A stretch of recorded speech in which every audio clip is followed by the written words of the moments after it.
But thank you, Will, for propelling us headlong into the truth of our Lord Jesus Christ. And Chad, we cry out, open our hearts, Lord. Open our hearts in Christ alone. Well, brothers and sisters, shalom.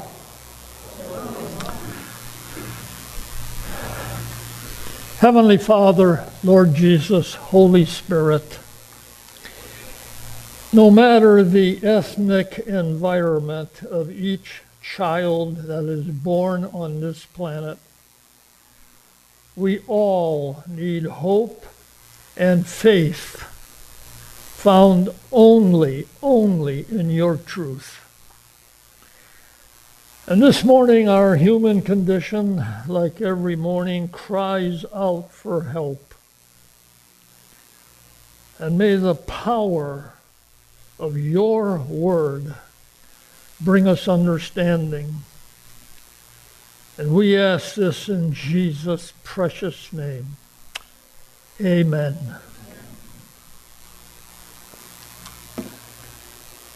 Two prisons and two earthquakes. Many of you are familiar with Open Doors ministry that goes throughout this world, reaching out to Christians in world locations that are under attack. They wrote this in late 2022, that's 2.5 years ago. Those who follow the news have heard countless stories of Christians who have, to one degree or another, experienced some level of pressure about their faith from individuals and institutions in our increasingly secular society. Certainly, domestic trends around religious freedom should be closely monitored. Unquote. Now, in January of this year, 2.5 years later, Open Doors gave an update of the 2025 World Watch List. And they also gave 6 trends that are happening throughout the world today.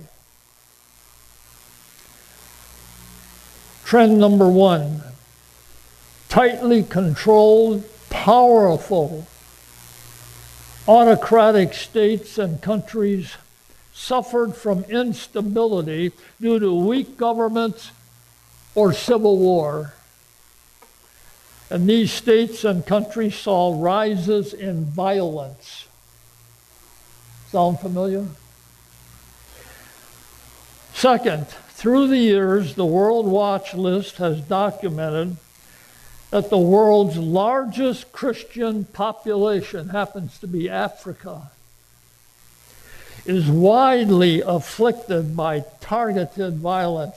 And you can't turn on Christian news or legitimate news without seeing what's happening in Africa today. There are more Christians living in Africa than on any other continent in the United States, in the world. Number 3, more and more Christians are going underground. In Algeria, that's northern Africa, all Protestant churches have been forced to close or cease regular operations. Imagine that. None remain that can be targeted for closure. The Algerian government has attempted various forms of financial and organizational pressure to weaken churches. And number 4, Central Asian countries, especially the former Soviet nations of Kazakhstan, I probably mispronounced those, saw state crackdowns on Christians, including a sharp uptick in violence against the church. And number 5, in several countries on the World Watch list, the presence of civil war is constantly creating political and economic instability, often opening the door for violence and insecurity. What a world we live in.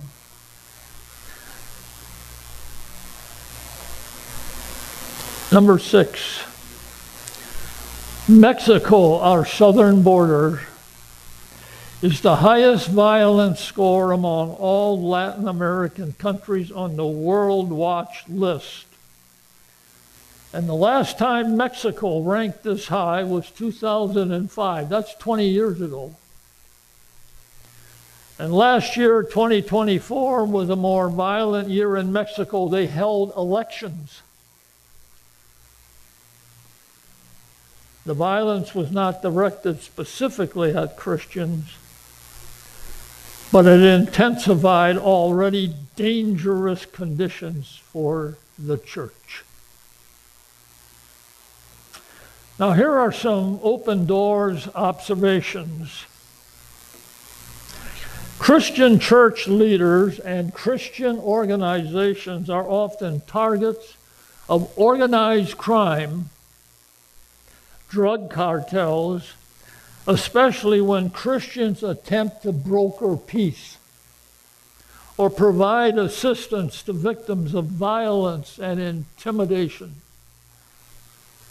Open Doors World Watch List researchers noted a jump in the number of Christians killed and abducted because of their faith, as well as an increase in attacks on Christian homes and other property. I want to share a true story from the Voice of the Martyrs. Maybe you've heard this. Quote, owning a Bible or even portions of Scripture is extremely risky in Iran. Nevertheless, Iranian Christians are hungering for God's Word. At a prayer meeting at his home in Iran, secret police stormed in and arrested the pastor, members of his family, and 4 other church leaders. They were moved to a public prison. To prevent the spread of Christianity in the prison, get this, the guards ordered them to be quiet about why they were being arrested. But compelled to obey a higher authority, they shared their testimonies and the gospel with their Muslim inmates. As predicted, some inmates were not pleased.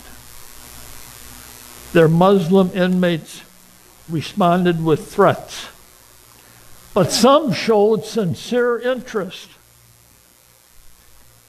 One thing became very clear.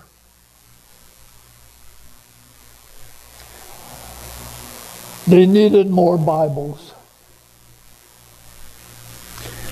The Christians began writing every Bible verse they had memorized on any paper they could find. And they said God was reminding us of these verses and strengthening us through the parts that we memorize. And when the believers were allowed a phone call, they asked family and friends to write down and send chapters from the Bible in English, which the guards could not read. And the Christians who could read English then translated the scriptures into Farsi, that's the language in Iran, so other inmates could read the Bible. After several months, the believers had complete handwritten copies of some of the books of the Bible. They could read them, they could share them. And when Christian prisoners were transferred, they would sometimes take a copy to spread to other prisons. While Bibles were highly restricted outside of prison, God's word was multiplying inside the high walls. Only God can do this. And then there's a praise. After 3.5 years behind bars, the pastors and the others were released. And get this. He still treasures a copy of the Bible made in prison. Summit Harvest Church family, according to the Apostle John, all Christians live in an environment consisting of the world, the flesh, and the devil. And Mike reminded us of that again last week in our study of Judges. I want to ask an ongoing question for all of us here today. Certainly I ask myself this question. With what is taking place around the world, including America, how can we be more like Christ? In other words, how are we to live to glorify Him no matter the worldly consequences? We are living in a generation that America has never experienced before. We find many scripture verses throughout God's book addressing this command to live like Jesus. But we're going to concentrate first on Philippians chapter 2, verses 3 and 4. Now, we're all familiar with these verses because we at times violate these verses in our daily struggles. And everybody here today, to some minor or major intent, is going through trials. Paul says, do nothing. You know what nothing means? It means nothing. Do nothing, he says, from selfishness or empty conceit. Empty conceit. Hang on to that. But with humility of mind, regard one another as more important than yourselves. Do not merely look out for your own personal interests, but also for the interests of others. I'm sorry, I don't live up to that every day of my life. The Greek word for empty conceit denotes an empty glorification of self. People who are conceited are trying to glorify themselves. And that goes for you, that goes for me. True believers know that the only cure for this predicament is Jesus. The only cure. The time left for true believers to be lights for Jesus is growing shorter and shorter. According to a March 2025, not too many months ago, Pew Research Center report, more adults have left Christianity since childhood than the number who have joined Christian groups across many countries surveyed. In the United States, 80% of the current adult population, people who call themselves Christians, 80% were raised in Christian homes. 22% have left Christianity. 4% have entered Christianity. Doing the math, that leaves about 2/3 of the United States claiming that they are Christians. Only God knows that. Only God knows that. But remember, this is only a sampling that attempts to be conducted polls. And those polls are not the most accurate in the world. But one thing for sure, regardless, the alarm bells are going off in America. And we are learning from various reports coming from Open Doors and other Christian groups that you may be connected with, that those, get this, that those who finally find Jesus in these countries, in the conditions they've been living in, those who finally find Jesus are also ready to die for Jesus. Is that our commitment? If anti-Christian views accelerate in America, most of us like the direction temporarily this country is headed. But we also read what Scripture says. Well, let us now turn to the reality of what is happening in America regarding the increasing attack on the truth of God's Word. I'm amazed at what government policies are trying to do to God's Word. In Colossians chapter 2, verse 8, Paul says this: "See to it that no one takes you captive through philosophy and empty deception." Boy, those two words, how powerful. Empty deception. According to the tradition of men, according to the elementary principles of the world. Hang on to that. We're going to talk about that shortly. Verse 8 is a choice that all Christians absolutely must make. No one takes you captive.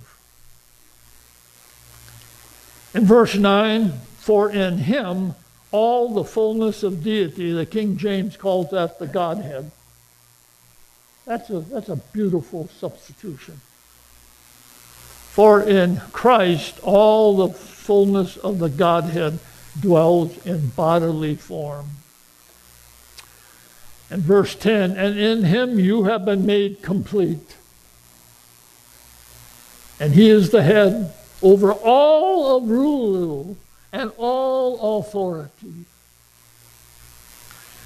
Now this punches home the reality of the battle we are in today. We are experiencing the term fake news and increasing deception, just as Jesus said would happen in the end times. Now back to verse 8 in the New American Standard Version, Paul comments about the elementary principles of the world. Here's how one commentary explained what that means. Quote, "Far from being advanced, profound knowledge, the false teachers' beliefs were simplistic and immature like all the rest of the speculations, ideologies, philosophies, and psychologies that the falling satanic and human system invents. Now, these are tough words, but the tougher words are from the Word of God. We're seeing Paul's truth in Romans 1. We, as a church, recently went through Romans. Romans 1, we see that increasing as nations become more degenerate, as they accelerate in gender confusion, sexuality, blasphemy, coveting, envy, murder, especially in the womb, being deceitful, haters of God, etc., etc., etc. And mankind has not changed since Romans 1.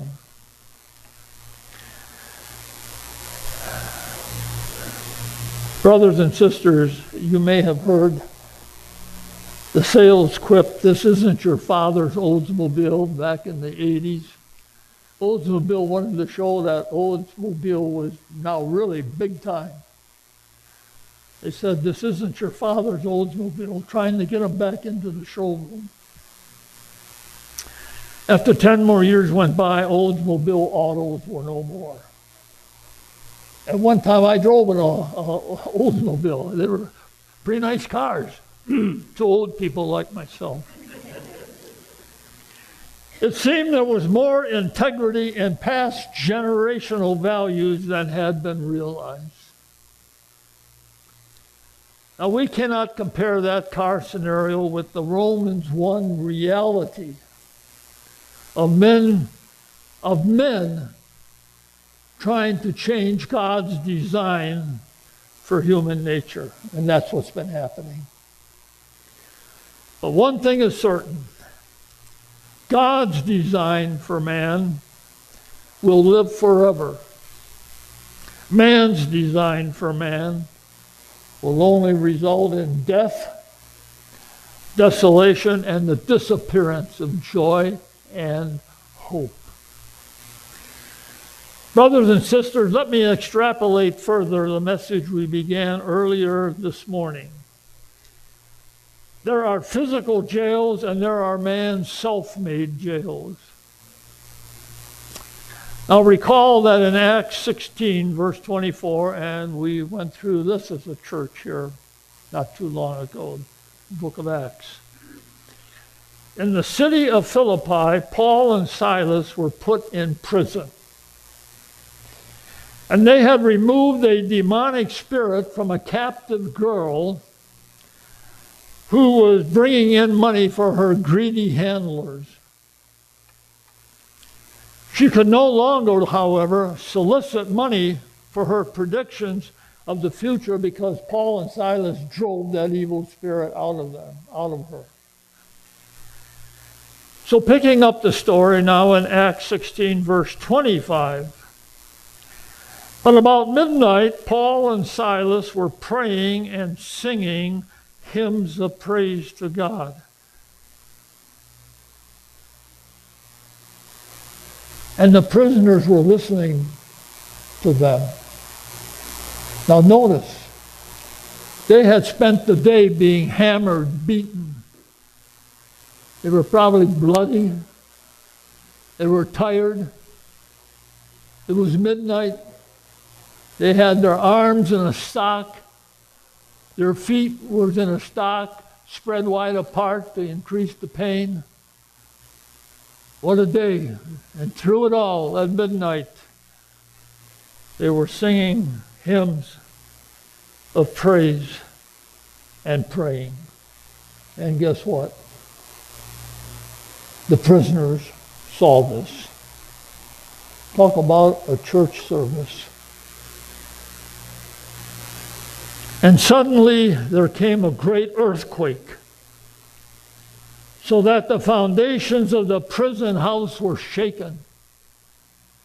And immediately all the doors were open, and everyone's chained were unfastened.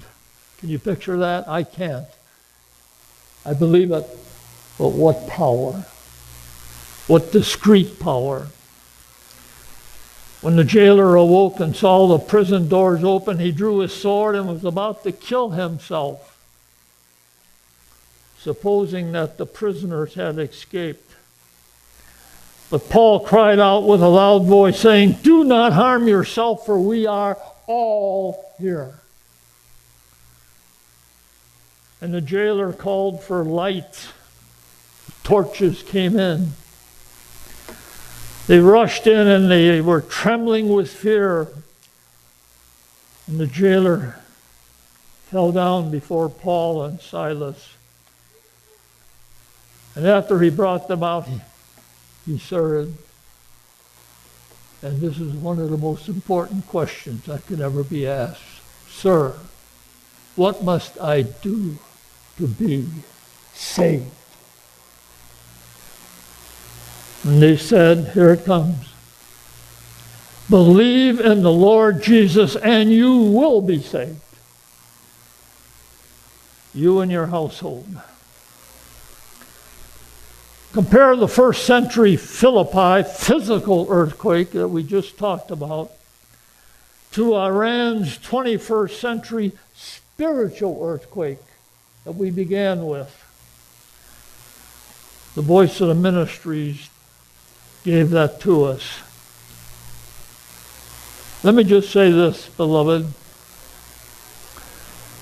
New earthquakes are arriving in every hamlet in the world today. These new earthquakes are none other than the New Testament of God, which explains that only Jesus Christ has the power to transform and to save souls. You talk about power. And notice the New Testament Word of God shouts about coming physical earthquakes that are going to terrify stubborn man. God's going to get our attention one way or the other. The Lord Jesus Christ represents the spiritual transformation, the earthquake that will occur for those putting their faith in the power of Jesus.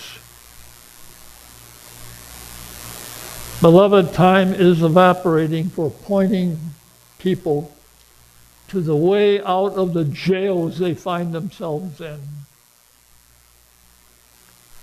The grievous harm, according to our children in this 21st century, is unprecedented in the history of man. There's always been child abuse, but never has it been more advertised and flaunted than in the day of our digital operations.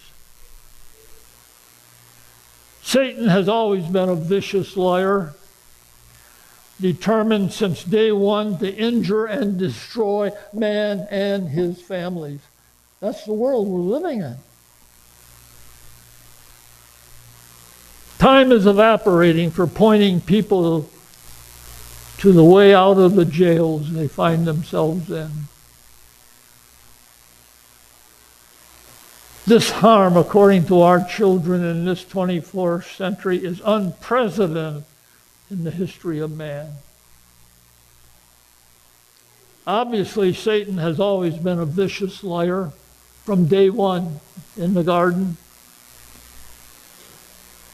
And he's been determined since day one to injure and destroy man and his families. Many Bible scholars point to the fact that satanic influence has now advanced to what the angel warned Daniel about. In Daniel 12, verse 4, "But as for you, Daniel, conceal these words," and most historians of the Bible believe that means the Bible, "and seal up the book," the Bible, "until the end of time." And then it has this comment, "Many will go back and forth." And there's a major consensus that they're talking about people are going to begin searching the scriptures throughout the entire book of the Lord. And then the angel told Daniel, and knowledge will increase. I'm an amateur at studying artificial intelligence. Some of you are more advanced than that than I am. But I'll tell you, we're facing a generation where this can be something good or it can be extremely evil. And the jury is still not out. Or I should say, still not in on this new technology. There are things we still don't understand about the prophetic book of Daniel. At least I don't. But we continue to examine it and all of God's prophecy as the Lord leads us. This is something we do not force on our own. Here is a current takeaway. Technology now in place is sufficient for the book of Revelation to be understood and to be realistically fulfilled. We know that it can be done. Boy, we're seeing it every day like we never have before. Digital surveillance, the monitoring of all transactions. You think you're protected from privacy with your smartphone? Think again. Super artificial intelligence, SAI, blockchain technology coming to a bank near you. Social media mania and deception. Anyone in the world with a smartphone can contact anybody else in the world. Unheard of. Unheard of 50 years ago.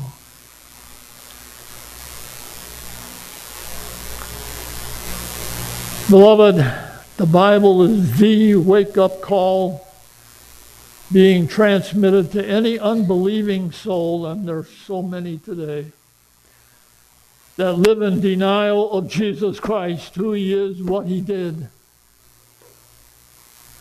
He's our Savior. With more impact than any physical earthquake occurring through human history, the overwhelming jolt and infinite New Testament truth of our Lord and Savior Jesus Christ is what will finally impact, bring an earthquake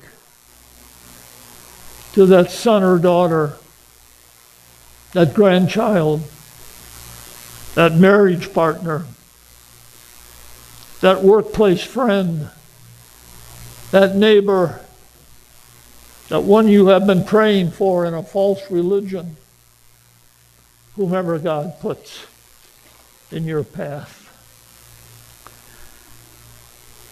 This week, in gratitude, we celebrated our independence as a nation. Thank you, Father.